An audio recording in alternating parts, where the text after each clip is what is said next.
Hi, welcome to కైటివ్ media. Delimitation పై కేంద్రానికి మరో షాక్ డిమాండ్.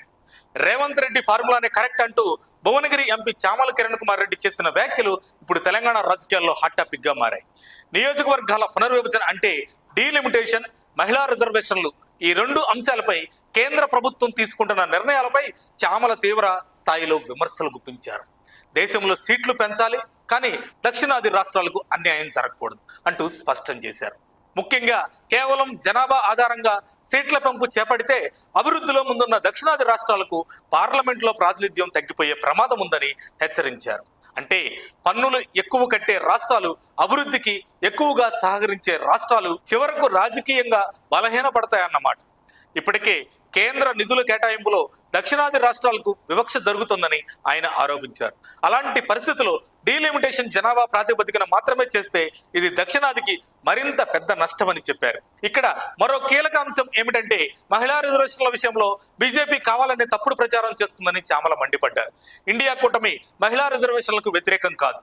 గతంలో బిల్లు ప్రవేశపెట్టినప్పుడు అన్ని పార్టీలు మద్దతు తెలిపాయి. కానీ కేంద్రం ఈ మహిళా రిజర్వేషన్ల అమలును 2026 జనాభా లెక్కలతో ముడిపెట్టడం వెనక అసలు ఉద్దేశం ఏంటి అని ప్రశ్నించారు. 543 సీట్లకే మహిళా రిజర్వేషన్లు వర్తింపజేసినా తమకు అభ్యంతరం లేదని, కానీ ప్రజాస్వామ్య పద్ధతిలో అన్ని పార్టీలతో చర్చించి నిర్ణయం తీసుకోవాలని అన్నారు. ఇక అసలు హైలైట్ ఏమిటంటే తెలంగాణ సీఎం రేవంత్ రెడ్డి ప్రతిపాదించిన 50-50 ఫార్ములానే కరెక్ట్ అంటూ చామల స్పష్టంగా మద్దతిచ్చారు. 850 సీట్ల పెంపు అనే చర్చపై దేశంలో గందరగోళం నెలకొంది అని, కేంద్రం దీనిపై స్పష్టత ఇవ్వాలని కోరారు.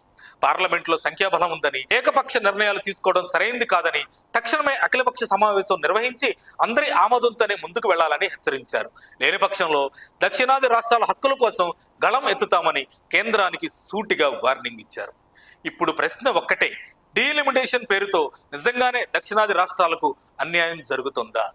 రేవంత్ రెడ్డి 50-50 ఫార్ములా దేశానికి పరిష్కారమా? మీ అభిప్రాయాన్ని కామెంట్ చేయండి. మరిన్ని అప్డేట్స్ కోసం మా కాయ్ టీవీని సబ్స్క్రైబ్ చేసుకోండి. మా వీడియో కనుక మీకు నచ్చినట్లయితే లైక్ చేయండి, షేర్ చేయండి. మీ విలువైన అభిప్రాయాలను కామెంట్ బాక్స్లో తెలియజేయండి.